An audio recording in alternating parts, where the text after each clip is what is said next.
दोस्तों, भारत ने अपनी वायुसेना को 100 गुना ज्यादा शक्तिशाली बना दिया है। अब चाहे दुश्मन के ड्रोन हों, उनकी मिसाइलें हों या फिर उनके अत्याधुनिक स्टील्थ फाइटर जेट्स, भारत की सीमा में पर मारने से पहले अब वो 100 बार सोचेंगे। जिस चीन को अपनी संख्या बल पर घमंड था, जिस पाकिस्तान को अपनी परमाणु गीदड़ भकियों पर नाज था, आज उन दोनों की नींद हराम हो चुकी है, क्योंकि भारतीय वायुसेना ने एक ऐसी नई रणनीति, एक ऐसा नया वॉर डॉक्ट्रिन अपना लिया है जिसने गणित के सारे समीकरण बदल दिए हैं। हमारे पास विमान भले ही कम हो, लेकिन हमारी मारक क्षमता अब इतनी बढ़ गई है कि हम एक साथ कई मोर्चों पर दुश्मन को धूल चटा सकते हैं। तो कुर्सी की पेटी बांध लीजिए, क्योंकि आज हम आपको भारतीय वायुसेना के उस मास्टर स्ट्रोक के बारे में बताने जा रहे हैं, जिसे सुनकर हर भारतीय का सीना गर्व से चौड़ा हो जाएगा। आज हम डिकोड करेंगे कि आखिर कैसे कम स्क्वाड्रन होने के बावजूद हमारी वायुसेना ने अपनी ताकत को दोगुना कर लिया है। क्या है वो सॉर्टी रेट का जादू, और क्यों एयर मार्शल आशुतोष दीक्षित के बयान ने दुश्मनों के खेमे में खलबली मचा दी है। लेकिन इससे पहले कि हम इस रणनीतिक बदलाव की गहराई में उतरें, अगर आपको अपनी वायुसेना के जांबाजों पर भरोसा है तो वीडियो को लाइक करें और कमेंट बॉक्स में जय हिंद जरूर लिखें। याद रहे, जय हिंद कहना हम सब के लिए गर्व की बात है। चलिए इसे बहुत ही आसान भाषा में समझते हैं। मान लीजिए आपके पास एक फाइटर जेट है। अगर वह दिन में एक बार उड़ान भरता है और दुश्मन पर बम गिराकर वापस आता है तो इसे एक सॉर्टी कहते हैं। अभी तक हमारी वायुसेना के विमान औसतन दिन में 3 से 4 सॉर्टीज करते थे, लेकिन अब वायुसेना ने अपनी पूरी ताकत झोंक दी है। हमने अपनी लॉजिस्टिक्स और मेंटेनेंस को इतना तेज कर दिया है कि अब वही विमान दिन में 6 बार उड़ान भर सकता है। जरा गणित लगाइए। अगर एक स्क्वाड्रन में हम 12 फाइटर जेट्स को हमेशा तैयार मानते हैं, बाकी मेंटेनेंस में रहते हैं, तो 28 स्क्वाड्रन के हिसाब से हमारे पास किसी भी वक्त 336 विमान तैयार मिलते हैं। अगर ये विमान दिन में एक बार उड़ान भरें तो हमारे पास 336 हमले करने की क्षमता है। लेकिन अगर हम इनकी उड़ान भरने की दर को दोगुना कर दें तो यही 336 विमान 672 हमले कर सकते हैं। यह संख्या हमारी 42 स्क्वाड्रन की क्षमता से भी ज्यादा हो जाती है। इसे कहते हैं दिमाग का खेल। हमने बिना नए विमान खरीदे अपनी हमला करने की क्षमता को दोगुना कर दिया है। अब जरा देखते हैं कि हमारे पास अभी कौन कौन से योद्धा मौजूद हैं। हमारी वायुसेना की रीढ़ की हड्डी है सुखोई 30 MKI। इस समय हमारे पास इसके लगभग 12 से 13 स्क्वाड्रन ऑपरेशनल हैं। यह एक ऐसा विमान है जो हवा में ही दुश्मन का काल बन सकता है।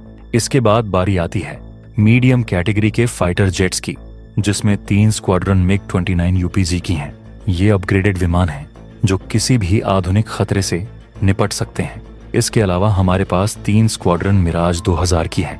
वही मिराज जिसने बालाकोट में पाकिस्तान के आतंकी ठिकानों को तबाह किया था। हमने कुछ पुराने मिराज भी खरीदे थे ताकि तेजस मार्क 1 की बात करें तो इसकी 2 स्क्वाड्रन हमारे पास हैं, और आने वाले समय में LCA मार्क 1A की 10 और स्क्वाड्रन शामिल होने वाली है। जगुआर फाइटर बॉम्बर्स की 5 स्क्वाड्रन हैं, जिनमें से कुछ के पास परमाणु हमला करने और समंदर में जहाजों को डुबोने की क्षमता है। और सबसे ऊपर हमारी वायुसेना का ताज राफेल, जिसकी 2 स्क्वाड्रन दुश्मनों के लिए साक्षात मौत का पैगाम है। लेकिन चुनौती अभी खत्म नहीं हुई है। अगले 5 से 7 सालों में इन 28 स्क्वाड्रन में से भी 11 स्क्वाड्रन रिटायर होने वाली हैं। इनमें 6 स्क्वाड्रन मिराज 2000 और MiG-29 की होंगी और 5 स्क्वाड्रन जगुआर की। यानी अगर हमने जल्दी नए विमान नहीं खरीदे तो ये संख्या और गिर सकती है। इसी डेस्परेट टाइम यानी मुश्किल वक्त के लिए वायुसेना ने यह डेस्परेट मेजर उठाया है। अब आप पूछेंगे कि अगर सॉर्टी रेट बढ़ाना इतना ही आसान था तो पहले क्यों नहीं किया गया, और क्या इसके कोई नुकसान नहीं है? दोस्तों, यह सवाल बहुत जायज है। जब हम किसी मशीन को उसकी सीमा तक इस्तेमाल करते हैं तो उसकी उम्र कम होती है। अगर आप अपनी कार को रोज 100 किलोमीटर चलाते हैं तो वह 10 साल चलेगी, लेकिन अगर आप उसे रोज 500 किलोमीटर चलाने लगेंगे तो उसका इंजन, टायर और बॉडी जल्दी घिसेंगे। ठीक यही फाइटर जेट्स के साथ होता है। सॉर्टी बढ़ाने से एयर फ्रेम और इंजन की यूजफुल लाइफ कम हो जाती है, स्पेयर पार्ट्स ज्यादा लगते हैं, ईंधन ज्यादा खर्च होता है और मेंटेनेंस का खर्चा बढ़ जाता है। इसे वियर एंड टियर कहते हैं। ज्यादा उड़ान भरने से विमान के क्रैश होने का खतरा भी थोड़ा बढ़ जाता है। शांति के समय में कोई भी वायुसेना अपने महंगे विमानों को इतना नहीं घिसना चाहती, लेकिन आज हालात बदल चुके हैं। चीन लद्दाख में आंखें दिखा रहा है, पाकिस्तान अपनी हरकतों से बाज नहीं आ रहा। ऐसे में हमारे पास अपनी मशीनों को बचाने का वक्त नहीं है, हमें देश को बचाना है। इसीलिए वायुसेना ने यह कड़ा फैसला लिया है। इसे हासिल करने के लिए वायुसेना ने अपने काम करने के तरीके में क्रांतिकारी बदलाव किए हैं। अराउंड क्लॉक मेंटेनेंस शुरू किया गया है, यानी मैकेनिक और इंजीनियर अब 24 घंटे शिफ्ट में काम करते हैं। जैसे ही विमान लैंड करता है, उसे तुरंत अगली उड़ान के लिए तैयार किया जाता है। परफॉर्मेंस बेस्ड लॉजिस्टिक्स को अपनाया गया है, जिससे पुर्जों की कमी कभी नहीं होती। OEM यानी ओरिजिनल इक्विपमेंट मैन्युफैक्चरर्स के साथ बेहतर तालमेल बनाया गया है। यह रणनीति बताती है कि भारतीय वायुसेना अब रक्षात्मक नहीं, आक्रामक हो चुकी है। हम दुश्मन के हमले का इंतजार नहीं कर रहे, हम उसे बता रहे हैं कि हमारे पास जितने भी विमान हैं वो तुम्हें नेस्तनाबूद करने के लिए काफी हैं। 6 सॉर्टीज पर डे का मतलब है कि दुश्मन को सांस लेने का मौका भी नहीं मिलेगा। एक विमान बम गिराकर जाएगा, दूसरा तैयार खड़ा होगा। यह सैचुरेशन अटैक की क्षमता है। लेकिन दोस्तों, यह एक अस्थायी समाधान है। हमें यह भी समझना होगा कि हम हमेशा के लिए अपने विमानों को इस रफ्तार से नहीं उड़ा सकते। हमें नए विमान चाहिए। MRFA टेंडर के तहत 114 नए फाइटर जेट्स की खरीद, तेजस मार्क 2 और AMCA प्रोजेक्ट को तेज करना बहुत जरूरी है। लेकिन जब तक वो विमान नहीं आते, तब तक हमारी सुरक्षा में कोई सेंध नहीं लगा सकता। यह वायुसेना ने सुनिश्चित कर दिया है। चीन के पास संख्या हो सकती है, लेकिन युद्ध में जीत सिर्फ संख्या से नहीं मिलती। जीत मिलती है जज्बे से, रणनीति से और अपने हथियारों के सही इस्तेमाल से। 1965 और 1971 में भी पाकिस्तान के पास हमसे बेहतर अमेरिकी विमान थे, लेकिन हमारे पायलटों ने उन्हें धूल चटा दी थी। आज भी वही जज्बा कायम है। तो दोस्तों, ये खबर हमें 2 बातें सिखाती है। पहली, हमारी सेना हर हाल में देश की रक्षा के लिए तैयार है, चाहे संसाधन कम ही क्यों ना हो।